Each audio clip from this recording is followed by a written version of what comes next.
ये है ताज media group और आप देख रहे हैं ताज न्यूज, आईना सच का।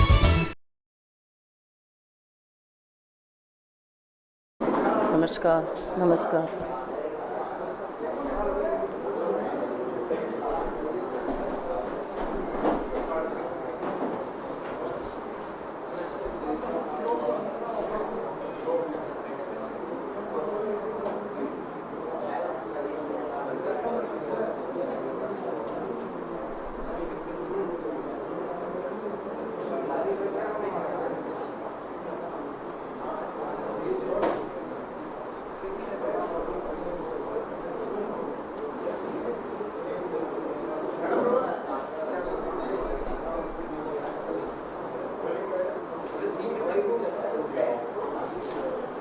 आप सबको मेरा नमस्कार।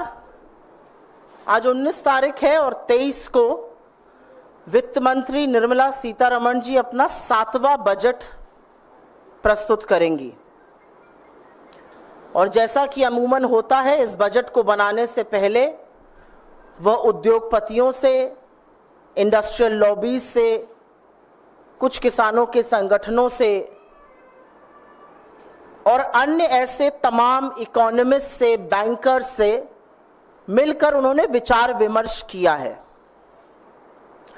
लेकिन क्या वो इस देश के आम आदमी से मिली हैं?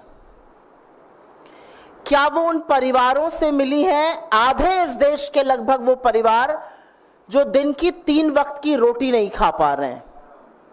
क्या वो उन महिलाओं से मिली है जो महंगाई का सबसे ज्यादा दंश झेल रही हैं?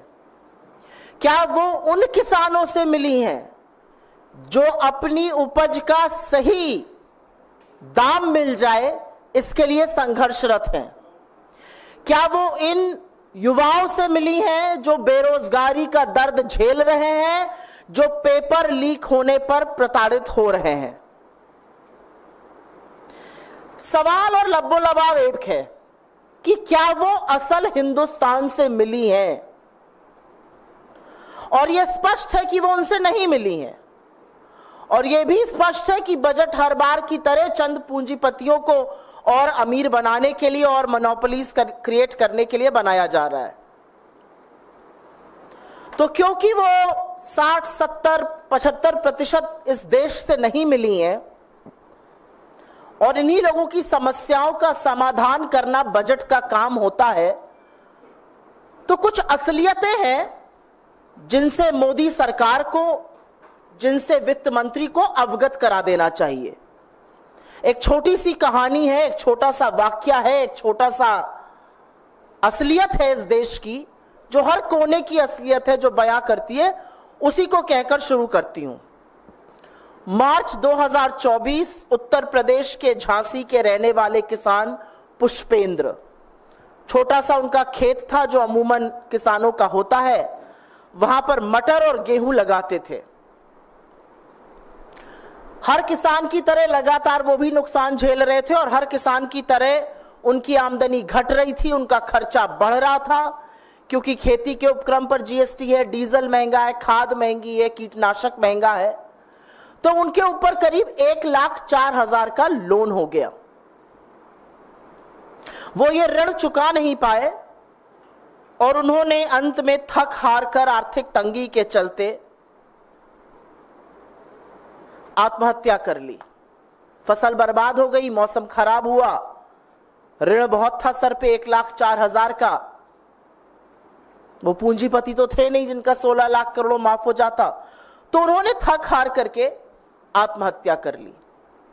लेकिन इनके बारे में शायद वित्त मंत्री को, इनके बारे में शायद मोदी जी को, इनके बारे में सरकार को शायद पता ही नहीं है, तो बजट इनके लिए बनेगा ही नहीं। इस देश के 48% परिवार कहीं ना कहीं आर्थिक तंगी का सामना कर रहे हैं। ये मेरे आंकड़े नहीं है, ये लोकल सर्कल्स का आंकड़ा है, व्यापक सर्वे उन्होंने किया है। आय पहले की अपेक्षा में कम हुई है, लोग बचत का सहारा, जो पहले की बचत थी उसका सहारा लेके जीवन यापन कर रहे हैं, खर्च कम होने का नाम नहीं ले रहा है। और आज देश की हालत आमदनी 98 और खर्चा रुपया हो गया है। रोटी महंगी है, कपड़ा महंगा है, शिक्षा महंगी है, बिजली महंगी है, ट्रांसपोर्ट महंगा है, ये खर्च बढ़ते चले जा रहे हैं और विवश है परिवार अपनी भविष्य की जमा पूंजी को खर्चने के लिए। तो बजट आने के जस्ट पहले, और आप लोगों से मैं गुजारिश करूंगी, आप लोगों से दरख्वास्त करूंगी, आप लोगों से अनुरोध है कि यह सारी प्रेस कॉन्फ्रेंस हम कुछ स्लाइड्स के माध्यम से आपको यहां पर दिखाने जा रहे हैं, क्योंकि समझना जरूरी है कि बजट के जस्ट पहले देश की अर्थव्यवस्था का क्या हाल है। और शुरुआत हम उस आपदा से करते हैं जिससे कि यह देश जूझ रहा है, और वो है बेरोजगारी। गुजरात की टूटती हुई रेलिंग और मुंबई में कम पैसा देने वाली एविएशन के लोडिंग सेक्टर की नौकरियां और वहां पर आई लाखों की भीड़ इस सरकार की फिजूल की दलीलों का पर्दाफाश करती है। भयावह बेरोजगारी से हमारा देश जूझ रहा है। आंकड़े आपके सामने हैं, पहली वाली स्लाइड पे जाइए। आर्थिक कुप्रबंधन, नोटबंदी, आधे अधूरे जीएसटी और अकुशल कोविड प्रबंधन के चलते इस इकोनॉमी को 11.5 लाख करोड़ का नुकसान हुआ और 1.5 करोड़ से ऊपर नौकरियां नष्ट हो गईं। मोदी जी के कार्यकाल में यह स्लाइड जरूर देखिएगा, करीब करीब 3 लाख केंद्रीय पीएसयूज की सरकारी नौकरियां नष्ट हुई हैं। जो संविदा पर काम करते थे, अगली स्लाइड प्लीज, जो संविदा पर काम करते थे उनकी संख्या 2013 में 19% थी, वो 2022 में जो लास्ट ऑफिशियल आंकड़ा है बढ़ के 43% हो गई। ये आपदा है हमारे वक्त की, लेकिन अब मोदी जी इतनी लंबी फेंक रहे हैं कि आप लपेट ही नहीं सकते हैं। उन्होंने 8 करोड़ रोजगार दे दिए। किसको दिए, कहां दिए, कहां है ये नौकरियां? क्यों इतना छुपाकर, क्यों इतना ढककर दी गई, किसी को पता ही ना चला? ना नौकरी करने वाले को पता चल रहा है, ना देने वाले को पता चल रहा है। इस देश में एक और बहुत बड़ी आपदा है और वो है आर्थिक असमानता। आज हमारे देश में आर्थिक असमानता की जो दर है वो ब्रिटिश राज, ब्रिटिश हुकूमत के वक्त से भी बदतर है।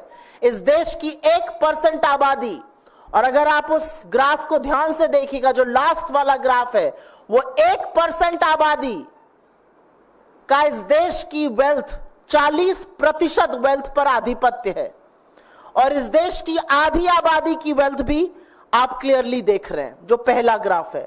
इतना अंतर है, इतनी बड़ी खाई है, इतनी बड़ी आर्थिक असमानता है। इस देश का अमीर और अमीर हो रहा है, इस देश का गरीब और गरीब हो रहा है। क्या बजट इस खाई को पाटने के लिए कुछ करेगा?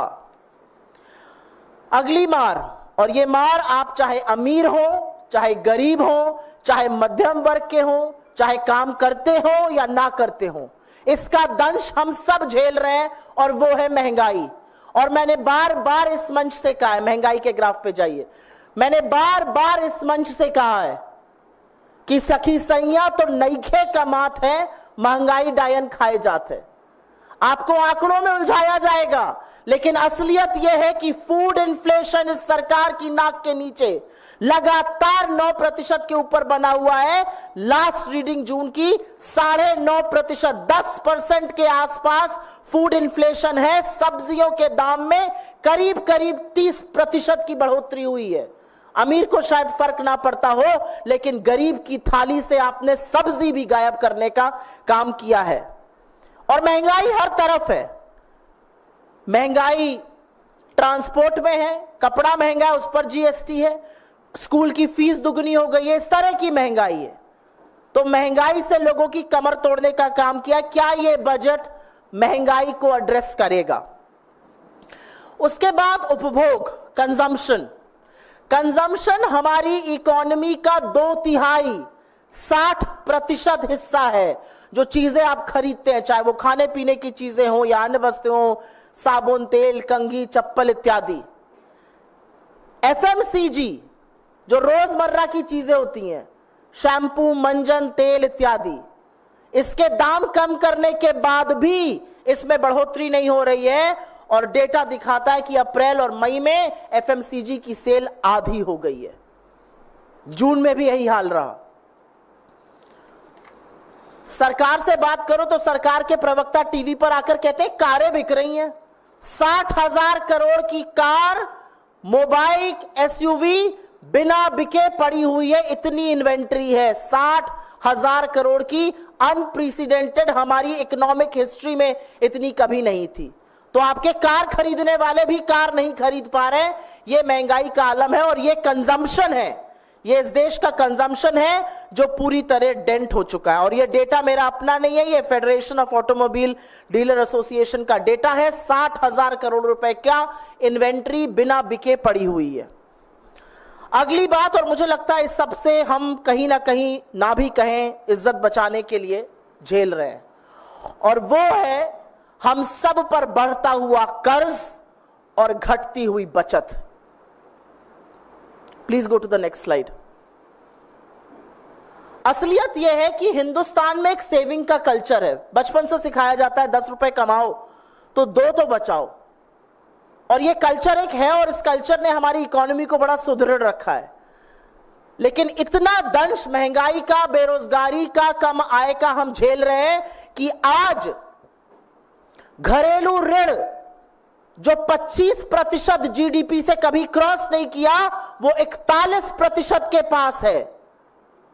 घरेलू ऋण 41%, 41% ऑफ जीडीपी है, और सेविंग घटकर 6% से कम ऑफ जीडीपी पर आ गई है। यह 50 साल में सबसे कम आंकड़ा आया था। और टैक्स की मार तो बेशुमार है। एक लॉबी आती है जब बजट आने लगता है, हमारा इनकम टैक्स कम कर दीजिए। टैक्स हर व्यक्ति देता है, चाहे गरीब हो चाहे अमीर हो, हर व्यक्ति इस देश का टैक्स देता है। और असलियत यह है कि इस देश का गरीब हमसे और आपसे ज्यादा टैक्स दे रहा है। इस देश के आधी आबादी जो सबसे गरीब है, वो जीएसटी का 64%, जो कुल जीएसटी आ रहा है उसका 64% वो लोग दे रहे हैं। पेट्रोल और डीजल की वसूली तो आपको पता ही है। 5 बड़ी बड़ी कंपनियां हैं, उन 5 बड़ी कंपनी ने $10.5 बिलियन, करीब 900 अरब रुपए की बचत की सस्ता रूसी तेल लाकर। लेकिन क्या आपका डीजल और पेट्रोल सस्ता हुआ?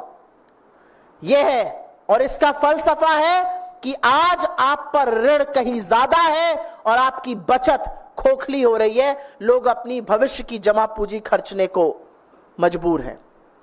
उसके बाद एक जरूरी बात करते हैं, और वो है कृषि की।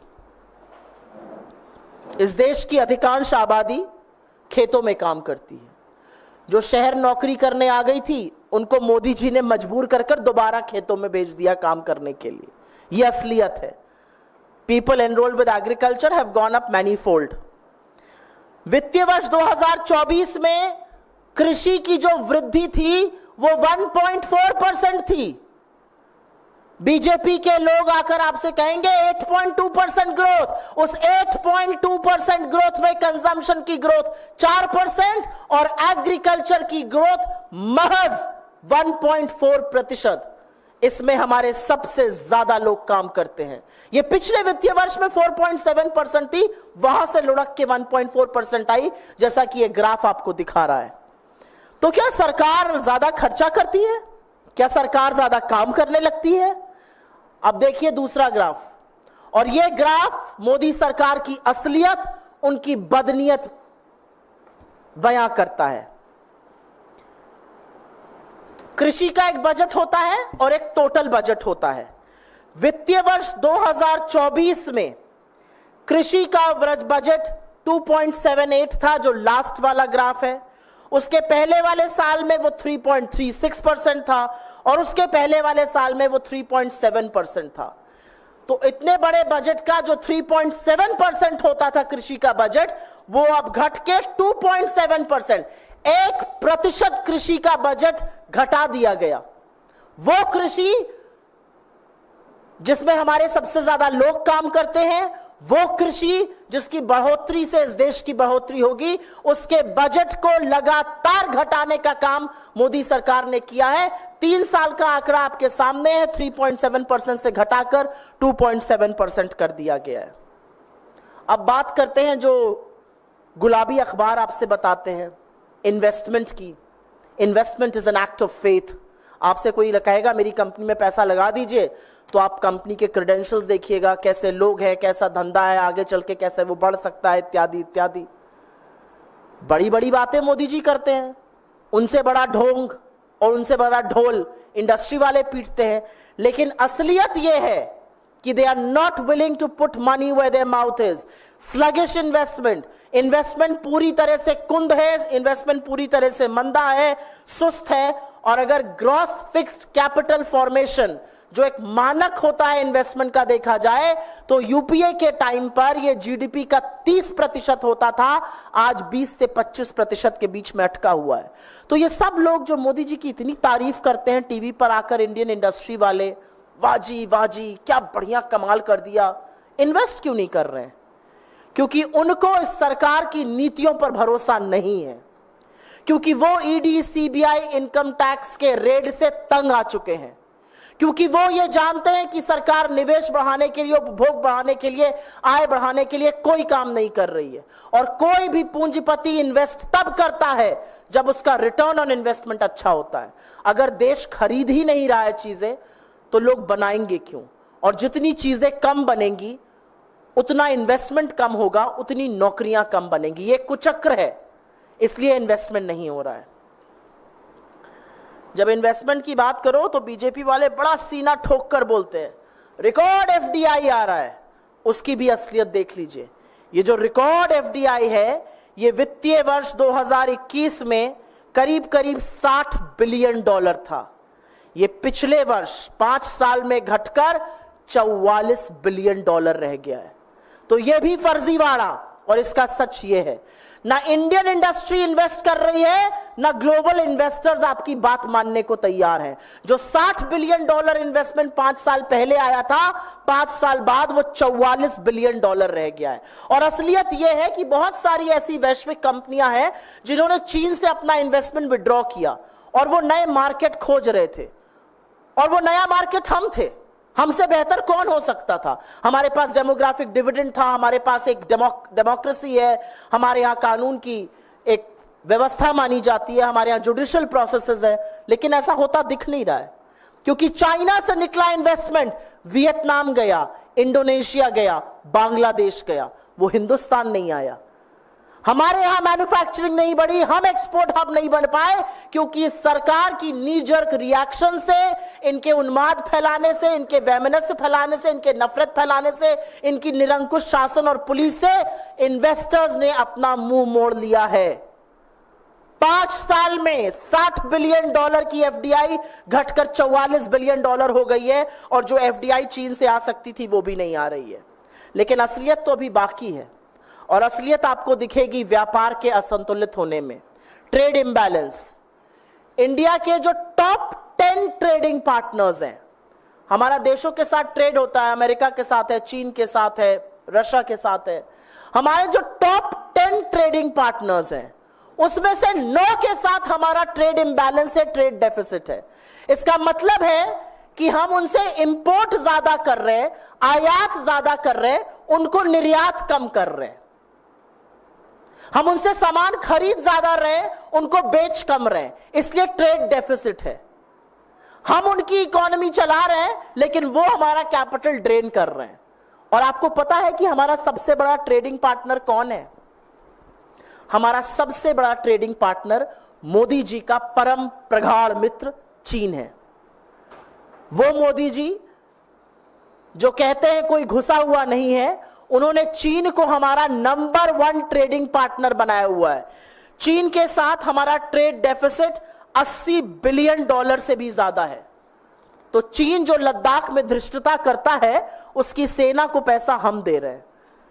चीन के साथ आंख में धूल झोंकने के लिए कुछ ऐप बैन कर दिए गए, टिकटॉक वगैरह, और चीन को लगातार अपना सबसे बड़ा ट्रेडिंग पार्टनर बनाने का काम नरेंद्र मोदी की सरकार ने किया है।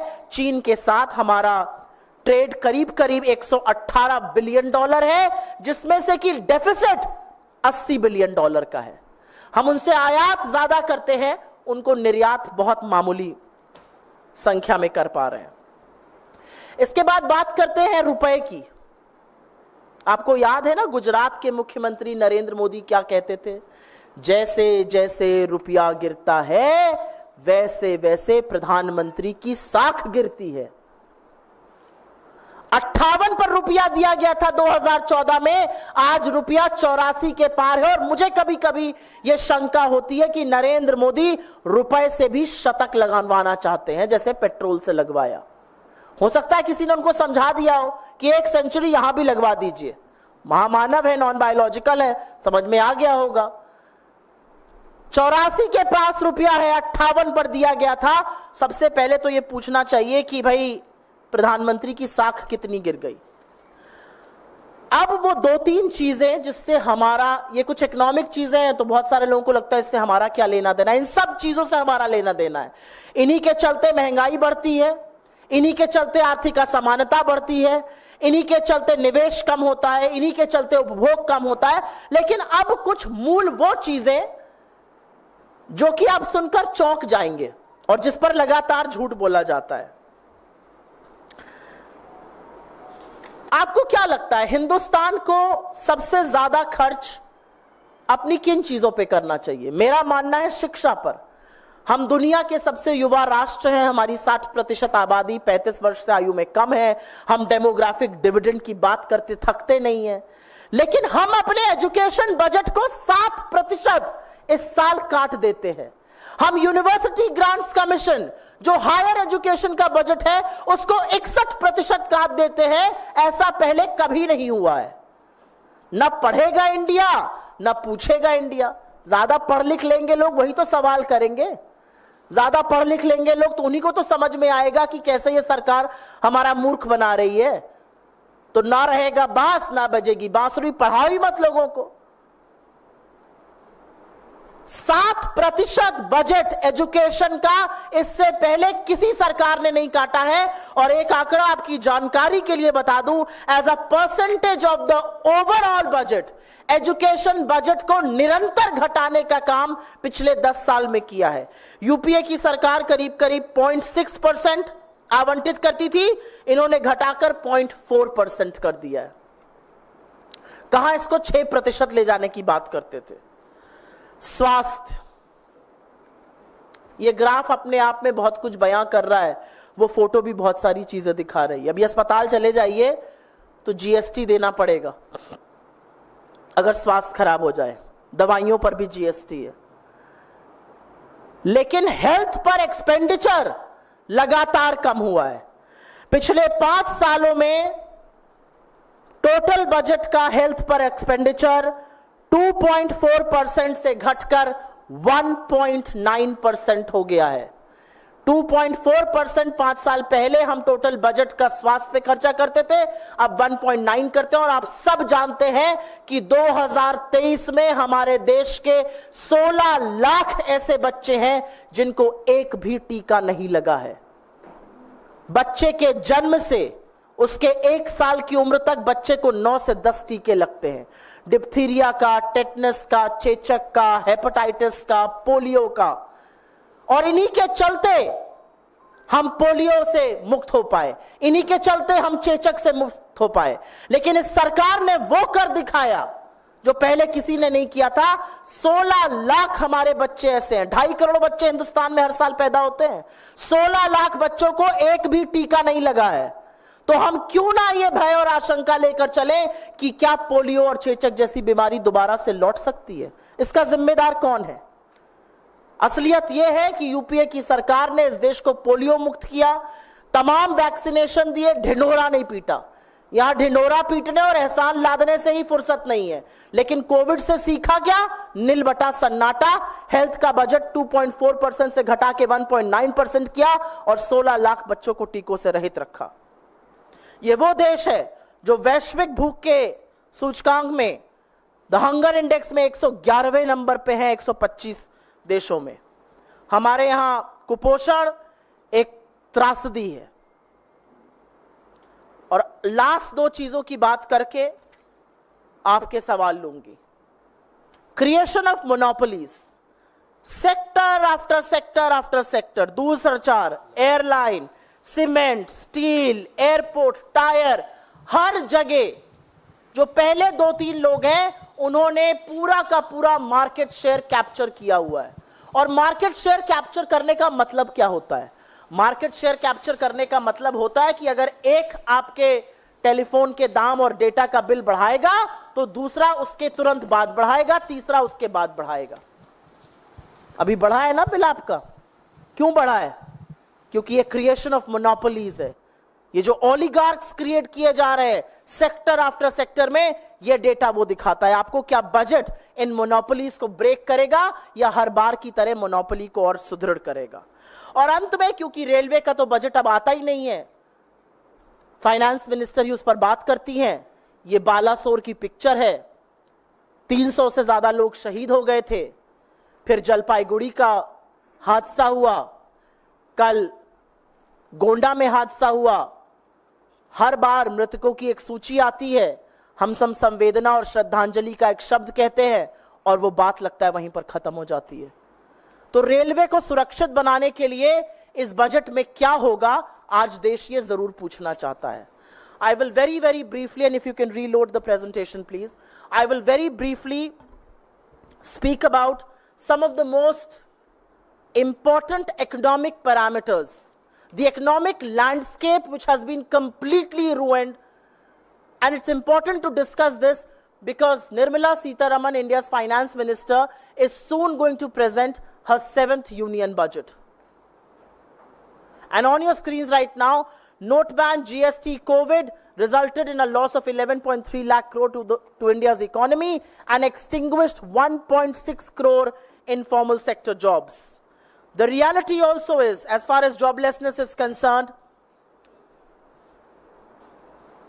that 2.7 lakh central PSU jobs have been lost under Mr. Modi, and the number of people working on contract has gone up from merely 19% in 2013, the next slide please, to 43% in 2022, the last available official figures. If this is not the absolute disaster of our times, then what is? Joblessness has to be priority number 1 to be addressed in the budget. Is she going to do that? I have all my doubts about it. Inequality. India is seeing rising levels of inequality. Our economic inequality today is at worse levels than it was under the British Raj. 1% of India's population, the last graph there tells you the story. 1% of India's population controls 40% of this country's wealth. High prices. Each time you speak about high prices, they will talk about growth. They don't even understand the real rate of growth. The reality is that food inflation in India has been consistently over the 9% mark. And the last reading is close to 10% with vegetable prices at over 27% growth. How are the poor and middle class coping up? The reality is that the poor and the middle class have to pay more for fee. They have to pay more for clothes, they have to pay more for medicines, they have to pay more for transport, they have to pay more for food. And this is the economic reality of our times. High prices, high inflation has really broken the back of India's middle class and India's poor. Consumption. It forms nearly 60% of our GDP, which is 2/3 of our GDP. India is a consumption-led economy, and consumption has been totally muted. FMCG has seen price cuts, but sales haven't taken off. 60,000 crore worth of auto inventory is lying unsold. And if this doesn't give you a sense of muted consumption, then what will? The next slide, please. And that's the reality for all of us, I believe. High debt, low savings. We are forced to draw into the savings of our future because of unemployment, because of low wages, because of high prices. Our incomes haven't kept up, but our expenses have gone up. So India, which is traditionally a savings country, has seen savings plummet to a 50-year low, but have seen debt, household debt as a percentage of the GDP rise to nearly 41%. The reality also is that we have never been as steeply taxed as we are today. 50%, the bottom 50% of this country pays 64% of GST collected. The reality also is that 5 big refiners in India made a profit of $10.5 billion on account of cheap Russian fuel. Did your petrol and diesel bill go down is the big question, to which the answer is a big no. Please go to agriculture. Our mainstay, something that most of our population is involved with. Agriculture has seen a growth last fiscal of 1.4%, which is a steep drop from 4.7%. So is the government going to start investing more in agriculture? Actually, far from it. The government has decided to cut the expense on agriculture. In the last 3 budgets, agriculture expenditure as a percentage of the total budget has gone down from 3.78% to 3.36% to 2.7%. In 3 years, agriculture has seen a steep cut of nearly 1 percentage point. This is where most of our people work. This is where people who are jobless in cities are going back and finding work. Investment. Investment is an act of faith. There are many people who will praise Mr. Modi on TV cameras, but investment has been sluggish. The one barometer, the one yardstick of investment is gross fixed capital formation. It remained at over 30% levels in the 10 years of the UPA government. Today it is in the range of 20 to 25% consistently. Why are people not investing? Because people don't believe in the arbitrary policies of Mr. Modi. People don't believe in knee-jerk reactions. People don't believe that law and order is proper. People believe there is lawlessness, and people are not willing to put money where their mouth is. A lot of Indians, high net worth individuals, are not just renunciating their citizenships, they are making big investments overseas, but not in India. So no corporate tax cut, no PLI is inviting investments here. The BJP fashionably turns around and tells you that FDI has gone up. Actually, FDI is drying up. In a 5-year period, FDI has fallen from $60 billion nearly to $44 billion. That's the reality of FDI. India could have become a huge export destination, a huge manufacturing destination, as global companies started withdrawing their investments from China. But money went to Vietnam, it went to Indonesia, it went to Bangladesh. It did not come to India. The bigger story, however, is in trade imbalance. And that's where the reality of the Make in India paper tiger is. For all the publicity blitzkrieg, the reality is that India's top 10 trading partners, we have a trade deficit with 9 of them. China, lo hold behold, is the largest trading partner with $118 billion of bilateral trade, of which over $80 billion is trade deficit.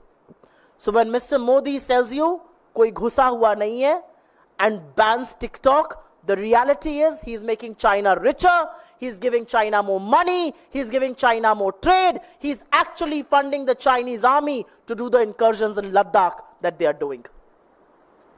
Let's talk about the Indian rupee, because someone very famously said that the value of the rupee and the Prime Minister's dignity are intrinsically linked.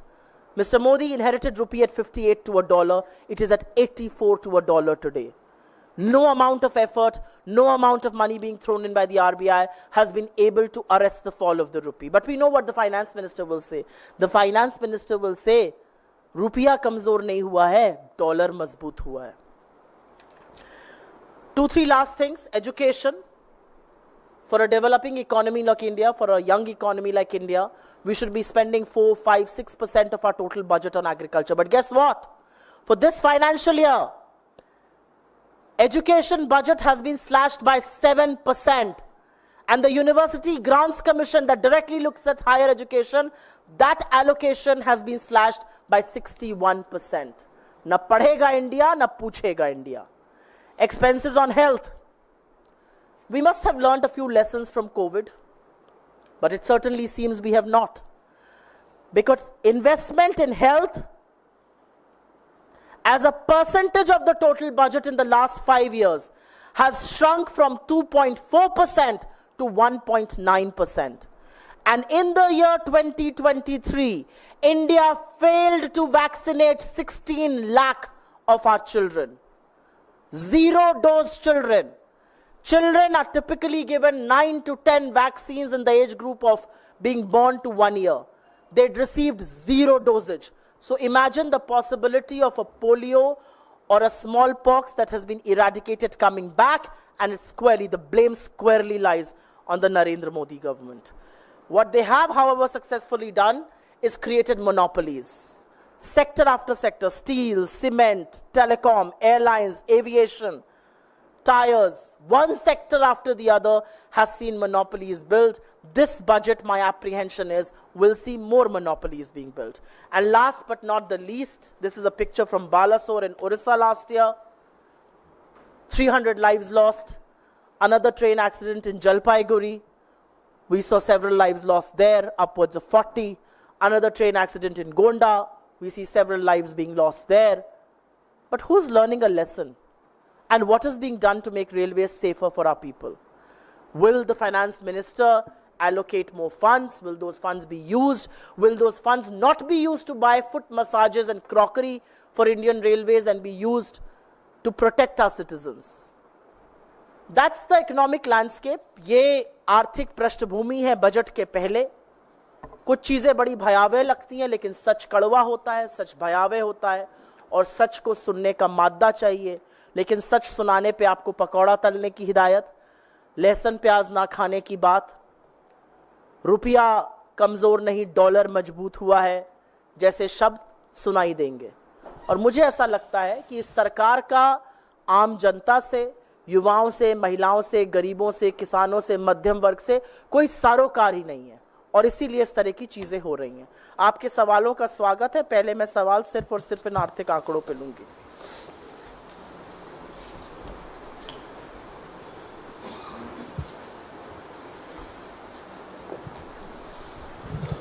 There are no economic journalists in this crowd. ये सब तो आपके मतलब की भी बातें हैं. धन्यवाद. तो क्या उम्मीद कर रहे हैं आप बजट से? देखिए, उम्मीद की बात तो ऐसी है कि हम लोग नाउम्मीद हो गए हैं नरेंद्र मोदी जी से. उनसे उम्मीद करना बेमानी है. उनसे उम्मीद लगाना आपकी उम्मीदों और आशाओं को धराशायी करना है. लेकिन ये कुछ बातें हैं, कुछ सच है जो रखने जरूरी थे. और ये सच है कि बजट के पहले इस देश की आर्थिक स्थिति बदहाल है. बजट के पहले 48% परिवार ऐसे हैं जो आर्थिक तंगी से जूझ रहे हैं. बजट के पहले 56% ही ये देश केवल 3 बार खाना खा पा रहा है. बजट के पहले बेरोजगारी और महंगाई सिर चढ़कर लोगों का जीना दूभर कर रही है. बजट के पहले घरेलू ऋण 40% हो गया है, बचत लगातार गिर रही है.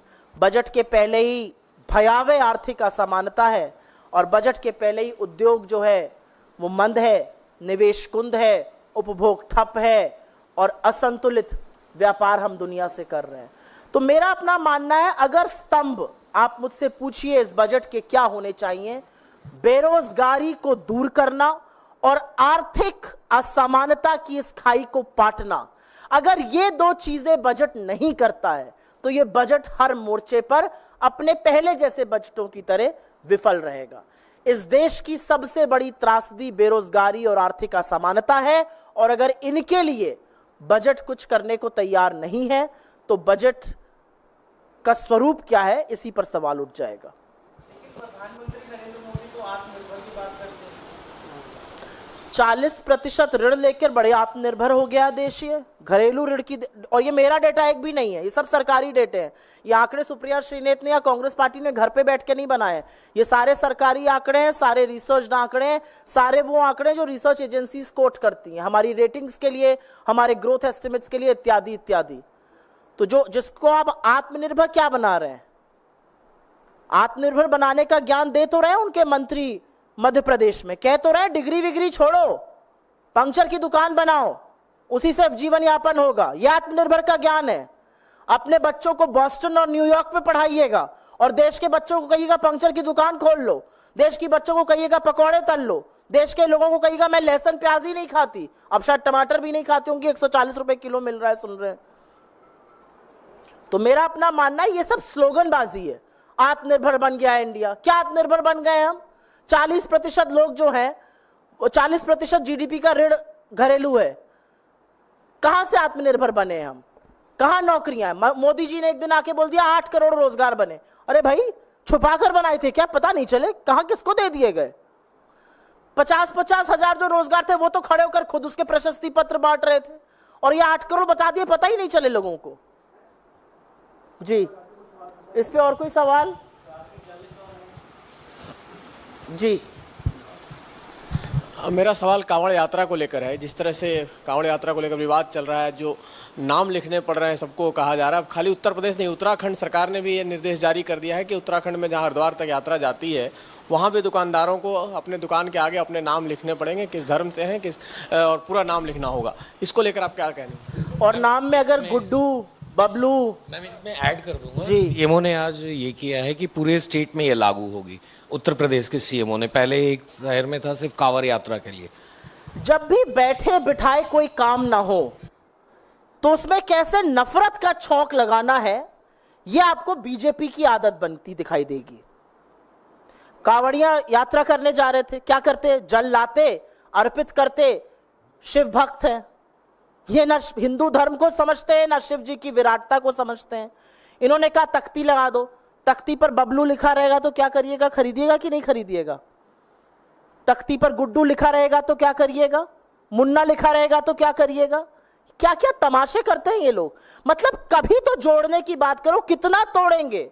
इस देश ने आपकी इसी राजनीति को नकार कर 63 कम करके आपको बैसाखियों का सहारा दे दिया है। और मैं कुछ बोलूं इससे पहले इनके खुद के घटक दल क्या कह रहे हैं वो सुन लीजिए। आरजेडी से लेकर आरएलडी तक सब इसका विरोध कर रहे हैं और कह रहे हैं ऐसा कानून वापस होना चाहिए। हम क्या समाज बनाने जा रहे हैं? भगवान ना करे अगर एक्सीडेंट हो जाए और डॉक्टर वहां पर मुसलमान हो तो इलाज कराइएगा कि नहीं कराइएगा? खून अगर मुसलमान से लेना पड़े, एक ही व्यक्ति हो, तो लीजिएगा कि नहीं लीजिएगा, या मर जाइएगा? मतलब हम क्या समाज बना रहे हैं?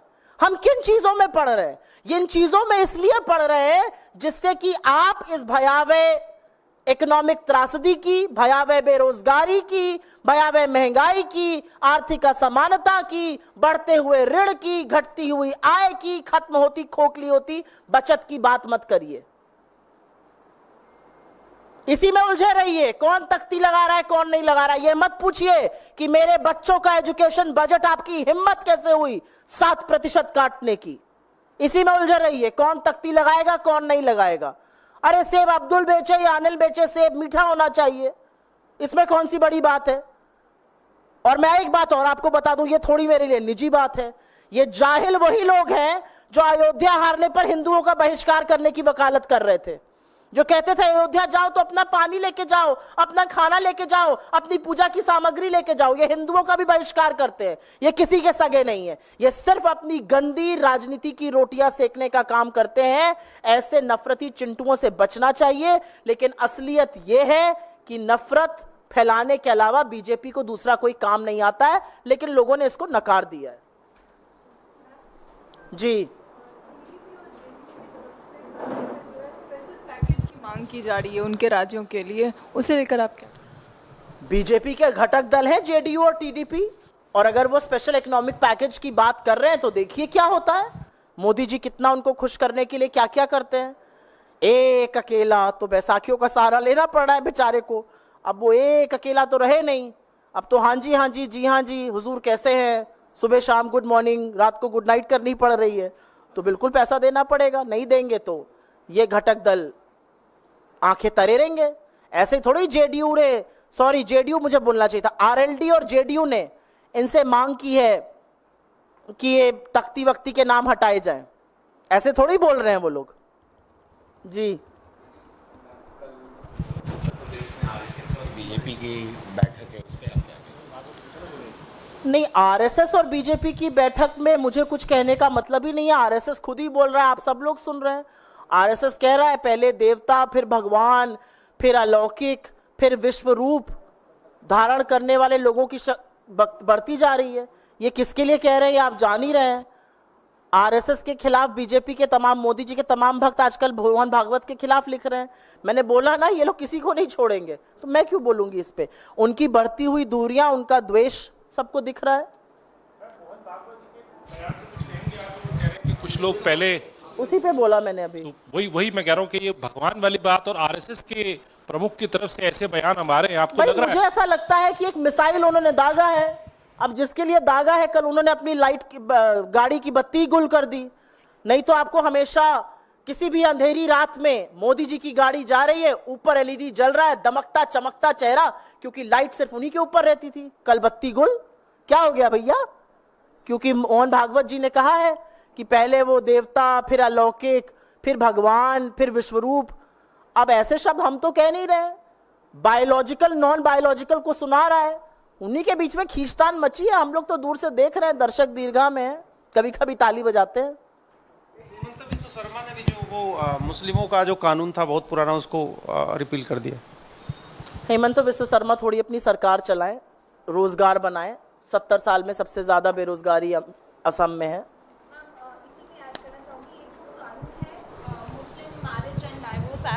बेसिकली इसमें मैम कुछ प्रोविजंस थे जो अलाउ करते थे चाइल्ड मैरिज को, और उसी को लेकर अब कहा जा रहा है असम सरकार की तरफ से कि वो इसको रिपील करेंगे। हालांकि इस पे विरोध भी हो रहा है। कांग्रेस का इस पे ऑफिशियल स्टैंड क्या है? क्योंकि चाइल्ड मैरिज कांग्रेस का ऑफिशियल स्टैंड हमारे असम के प्रमुख बताएंगे आपको।